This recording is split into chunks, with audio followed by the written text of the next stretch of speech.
So the first plane of deportees for 2025 landed in Normandy International Airport in Kingston, Jamaica. We are throwing them the hell out of our country. We have no apologies, and we're moving forward very fast.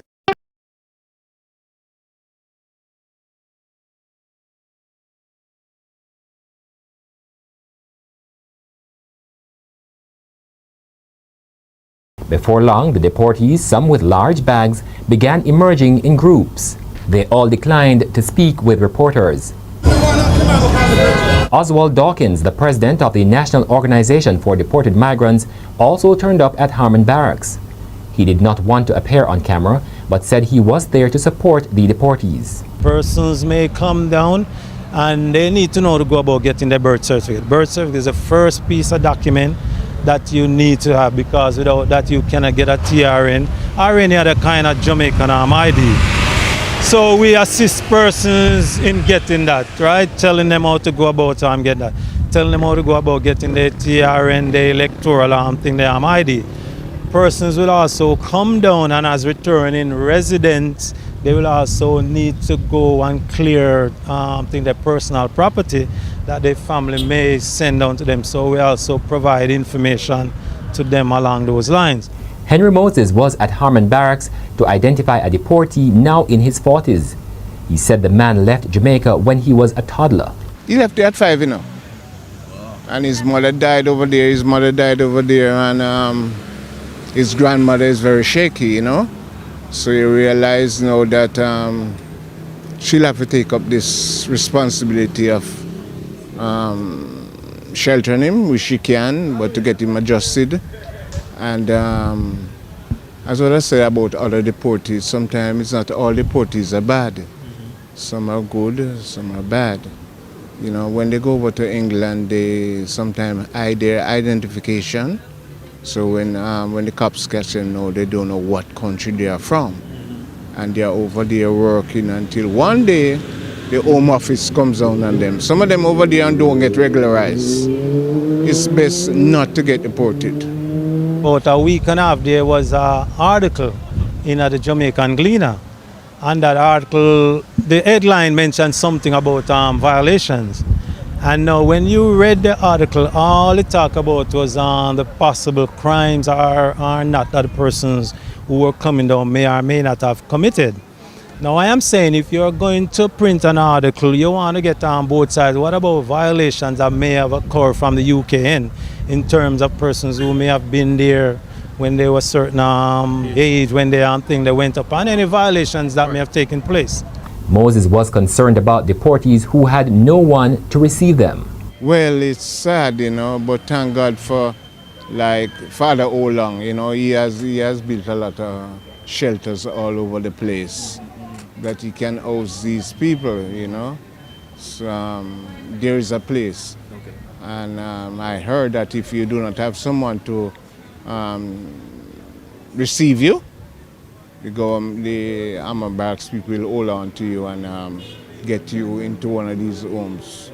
There's one just up the road, there's one behind the Ministry of Education. They're all over the place. We are not counselors, but we also provide counseling to those the persons, and also the family members. So in a nutshell, we provide what we call support services. The reintegration of deportees has long been a concern in Jamaica. Damian Mitchell for the Gleaner Online. It is alleged that 5,120 Jamaicans shall be deported back to Jamaica. And when I look into it, I say, yeah, I saw it go. But I hope the number no climb. And the reason for that, maybe 99% of those people have nothing back home. Maybe some of them never built a home and them never do any form of investment at Jamaica. Some of them maybe don't even have an account. Some of them, when them come through the airport, whether in Kingston or Montego Bay, they don't know where to turn. You overs. So, this is not a joke thing. Mr. Andrew Wellness, You see some of them people here where Mr. Trump I send back to Jamaica when I have nothing. Give them some land, you know. Give them some land, make them farm, make them plant it up and plant food so that they can survive. You don't know, like we said, no, we're no better than yard. Seeing? And here what me now. You see the ones them where I go get deported, where live in a like inner city area, in a corporate area, in some concrete jungle. That is a thing, you know.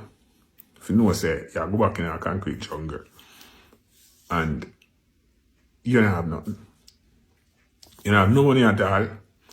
You never have a house. You know, say, you come from the community there. Maybe you head off there. How that will work out?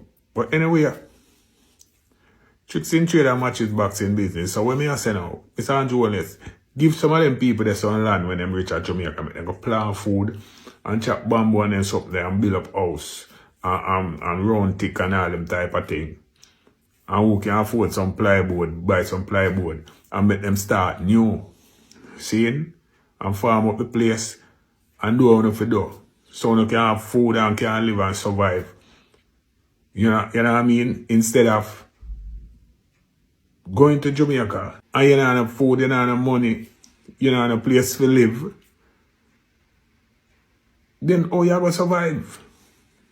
You know what I mean? It's a serious thing. So, me I advise some of the people that we are going to get deported who don't have nothing at all and don't know where to go when them reach. Get piece of land. Chop some round tick and bamboo and them thing there. Build up a little house. And farm up the place and plant food and vegetables. This is the time when the eye them have to go get creative. Yeah, man. So, that's how it go. Them say them a do them thing, them say them a send back people home. So it go. See? So Mr. Andrew Wallace, give the people them some land when them come to Jamaica. Make them farm it up and plant it. All who want land when they go to Jamaica. See? Maybe some of them have land already. But if you don't have none, check the government go to some land, man. Give them some land, Mr. Andrew Wallace, make them farm it up. You know, we always hear about the American dream, the land of opportunity, and yeah, for some people it's true. But then, there are those who try to make a life for themselves, play by the rules, and still get the short end of the stick. Today, we're talking about Jamaican deportees. People who built lives in the US and the UK, only to be sent back to a country they barely know. Imagine being told to go back where you came from when where you came from feels like a whole different world. It's like being dropped off at a party where you don't know the language, the music, or the dance moves. Except instead of a party, it's your life. So, you get deported, you land in Jamaica, maybe for the first time since you were a kid. No family, no friends, no place to stay. And you're thinking, now what? Finding a place to live in Jamaica, especially on short notice, is tough. It's not like everyone's got a spare room with your name on it. And the cost of living? Let's just say it's not for the faint of heart. You're starting from scratch, trying to build a foundation on shaky ground. It's like trying to put together a puzzle when half the pieces are missing, and the other half are written in a language you don't understand. Deportation isn't just about losing your home, it's about losing your livelihood. You get sent back with what?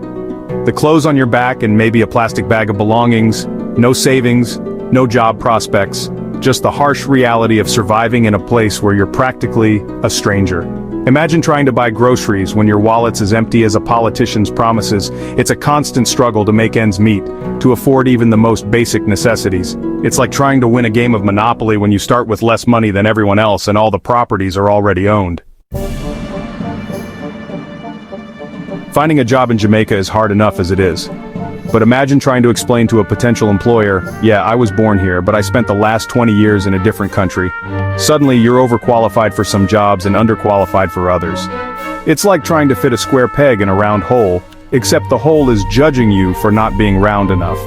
And then there's the stigma of being deported. It's like having a big red D stamped on your forehead, making it even harder to get your foot in the door. Chapter 4. Lost in translation more than just language. You know that feeling when you're in a foreign country and you accidentally order something truly bizarre because you misunderstood the menu? Now imagine that feeling, but it's your life. Returning to Jamaica after years away can feel like landing on a different planet. The slang, the customs, the way people interact, it's all a bit of a culture shock. It's like knowing all the lyrics to a song but not understanding what the song is actually about. Chapter 5. The deportee label, a scarlet letter. Let's be real, nobody wants to be labeled, but when you're a deportee, it's like that label follows you everywhere you go. People look at you differently, whisper behind your back, and treat you like you're somehow less than. It's like being stuck with a bad reputation, even if you've done nothing to deserve it. And that stigma? It seeps into everything. Finding housing, getting a job, making friends. It's like trying to outrun your own shadow. No matter how hard you try, it's always there. Chapter 6. The invisible scars of deportation. Deportation isn't just physically uprooting someone, it's emotionally devastating. The trauma of being ripped away from your life, your loved ones, everything you've ever known, it takes a toll. Imagine the stress, the anxiety, the feeling of being completely lost and alone. It's enough to make anyone crack, and when you're already struggling to rebuild your life, dealing with mental health issues can feel like an impossible hurdle. It's like trying to run a marathon with a broken leg. You might be determined, but it's going to be one hell of a painful journey. Chapter 7. Networking? More like starting from scratch. Building a professional network takes time, effort, and a whole lot of awkward small talk. Now, imagine having to do it twice, in 2 different countries. Deportation doesn't just take away your physical home, it uproots your entire support system. The colleagues, mentors, and friends you made along the way, they're gone. It's like climbing a mountain, reaching the summit, and then being told to climb another one without any gear. It's daunting, it's frustrating, and it's a stark reminder of everything you've lost. Chapter 8. Lost in the maze of bureaucracy. Ah, bureaucracy. It's like a maze designed by a bored supervillain, filled with endless paperwork, confusing regulations, and officials who seem to speak in riddles. Now imagine trying to navigate that maze in a country you barely know with documents you may or may not have. It's enough to make anyone want to scream. Trying to get identification, access government services, or even understand your basic rights, it becomes a Herculean task. It's like trying to solve a Rubik's Cube blindfolded. You might get lucky, but chances are you'll just end up more frustrated. Chapter 9. Education, interrupted, but I have skills. You know what's ironic? Being told you need local experience to get a job in your own country. It's like being denied entry to your own birthday party because you didn't RSVP to yourself. Many deportees return to Jamaica with skills and qualifications they earned abroad. But without the right certifications or recognition, those credentials might as well be written in invisible ink. It's like having a driver's license from a country that doesn't exist. Technically you have it, but it's not going to get you very far. Let's talk about healthcare, or rather the lack thereof. Imagine getting sick in a country where access to quality healthcare is a luxury, not a right. Now imagine being deported to that country after years of having access to proper medical care. It's like being diagnosed with an allergy to peanuts and then being airdropped into a peanut factory. It's a recipe for disaster. Navigating the Jamaican healthcare system can be a challenge, especially for those with pre-existing conditions or limited financial resources. It's a constant worry, a weight on their shoulders that never seems to lift. They say home is where the heart is, but what happens when your heart is scattered across continents? Deportation doesn't just affect the individual, it rips apart families and communities. Imagine being a child who's grown up with a parent who's suddenly gone, deported to a faraway land, or a parent who's forced to leave their children behind because they have no other choice. The emotional toll is immeasurable, the sense of loss and separation, a constant ache. On Jamaica, it's a beautiful island, no doubt, but that beauty can feel like a cruel joke when you're struggling to get around. Imagine needing to travel for work, for healthcare, or even just to see family. But transportation is unreliable, expensive, or non-existent. It's like being stuck in a paradise that's slowly turning into a prison. The lack of affordable and accessible transportation options can be incredibly isolating, further limiting opportunities and making reintegration feel like an impossible dream. Chapter 13. Wait, we speak English, right? You know that awkward moment when you think you understand a language, but then someone says something and you're like, did they just speak in emojis? That's what it can feel like for deportees trying to navigate the nuances of Jamaican patois. Imagine returning to a country where you're technically fluent in the language, but the slang, the idioms, the rhythm of speech, it all feels foreign. It's like watching a movie with subtitles that are only half accurate. You get the gist of it, but you're missing out on the nuances.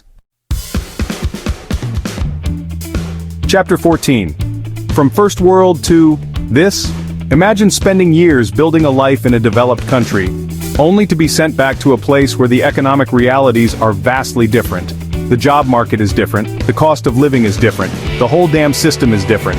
It's like trading in your smartphone for a rotary phone, your Netflix subscription for a broken radio. You're forced to adapt, to hustle, to make do with less than you're used to.